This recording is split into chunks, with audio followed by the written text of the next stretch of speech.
I know actually from various contexts, you actually work on technological projects. Yeah. Everything from, thinking about where it plays in the future and everything else. And you voiced the artificial intelligence system in Black Panther. Is the topic of AI something that you were following intensely? And was there anything that you were thinking about when you were doing the, kind of Wakanda Forever, AI voice about what role AI will be playing in the kind of future? That's an interesting question. Because in many ways, like when I would talk to Ryan Coogler, the director of Black Panther, I would always ask him what he envisioned his AI to be, because I think everyone has a different idea of what AI is, and I've come to realize some of the conversations people have about AI are endearing but misguided often, so some people will talk about AI, but really they're just talking about like simple machine learning. Sometimes people are talking about AI and they're just talking about processing a very simple command. And I think AI, the way I understand it, is a computer model that's getting to a place where it understands or it processes logic in a way that a human would be familiar with. And so when I was thinking of that for the Black Panther role, it's an AI that is intelligent, but at the same time still at the mercy of the people who have created it. So, and I think that's what we would hope AI will become, is a tool that we're using, but then somehow interacts with us in an almost personal way, which will be interesting for us to try and, I think, grapple with, because then we're going to ask ourselves questions of sentience, and we're going to ask ourselves questions of, life and what is and isn't and what is personality. And so definitely for that role, it was interesting thinking of an AI that is, for all intents and purposes, feeling, but is still not. I do think that right now, actually, in AI, we're much more like tools than with beings. And that's, the tool being question is one of the central ones that's beginning to kind of start in the dialogue. But this gives me a natural translation of another question that I wanted to ask you, because, at OpenAI, we have this GPT-4 that will be coming out later, but I have access to it. And so I actually, in fact, generated some light bulb jokes, because I personally have an affectation for light bulb jokes because I think they're a form of cultural haiku. They're very short form, kind of lens into kind of reflecting a bias or reflecting a meme or something else. And so we're going to read you a couple of the light bulb jokes about Trevor Noah that GPT-4 generated. And we'd love you to reflect and what that means on GPT-4's sense of humor, what you would improve, that kind of stuff. So I will kick it off and then we'll trade. So how many Trevor Noahs does it take to change a light bulb? None. He just shines his smile and brightens the room. All right, we started with the easy ones. We started with the kind ones. Okay. Wow, that's ChatGPT, my mom. I like that. Okay. Yes, exactly. Right. Reid didn't mention artificial mom-telligence. I like that. Yes. Yeah, the prompt was in the style of Trevor Noah's mom. Give us a yes. That's what that seems like. All right, so the next one. How many Trevor Noahs does it take to change a light bulb? 1, but he has to do it in 6 different accents and explain the cultural context of each one. Oh, I like that. Okay, I like that. And you can tell GPT-4 does have some knowledge of you when we ask these questions. So now we're getting into a little bit more of like the knowledge of you on The Daily Show. Okay. How many Trevor Noahs does it take to change a light bulb? 2, 1 to change it, and 1 to roast Donald Trump for not knowing how to do it. Oh, okay. All right. It's a little that joke's a little simple, but I'll take it. Yes. No intelligence there. All right. Joke number 4. How many Trevor Noahs does it take to change a light bulb? 1, but he has to wait for Jon Stewart to retire first. That's funny.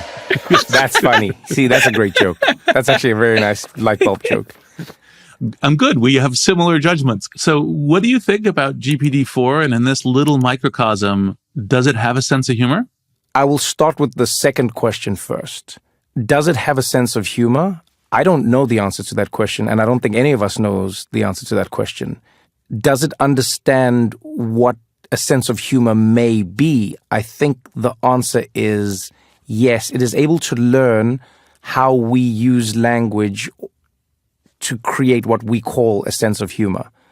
So understanding is, maybe that's one of the most difficult questions to ask about AI, I find.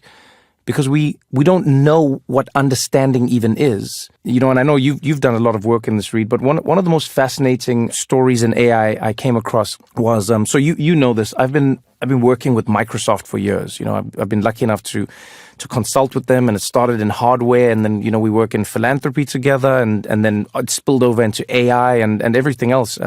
So I'd go to Redmond and I'd work at the campus, and, you know, I'd travel around the world with Brad Smith, and sometimes we'd be at events with Satya and you know, Panos and the team out there. And one of the more fascinating stories I came across involving AI was there was a model that they were trying to train, and this model had an almost perfect track record picking between pictures of men and women, men and women, men and women. It was really simple in what it was trying to do. What it failed at consistently was picking out black women from the men and women sample if it was black people. And try as they may, they could not get this AI to get it right. And they kept on loading more images, training it, more images. They're like, is it a bias? Is it this? What is happening? It kept on mislabeling black women as men. And this is one of the most fascinating stories ever. What they did essentially was they sent the AI to Africa. And so I think it was to one of the centers in Kenya that Microsoft has. I mean, it sounds like a really ludicrous story when you go like, we sent the AI to Africa to learn. And essentially what they did was they started training the model out there. And over time, the model A got exponentially faster at understanding the difference between black men and black women.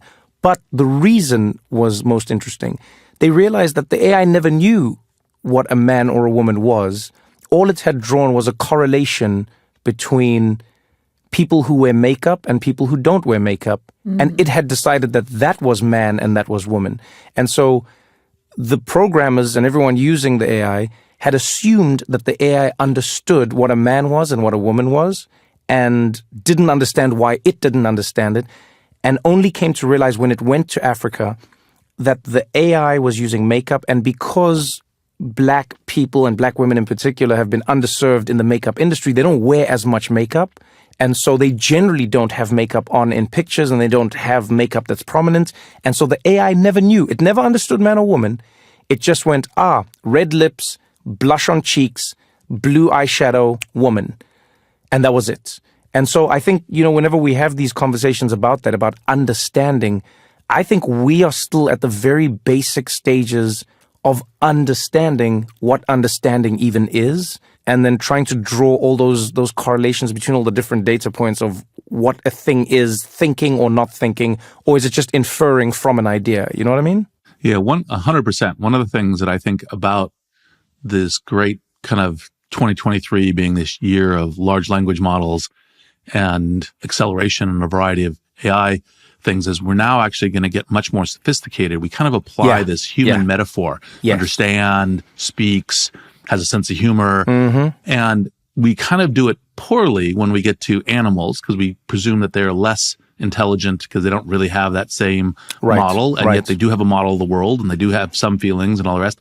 And we do it really crazily when it gets to like my car, you know, is feeling bad today, or something like that.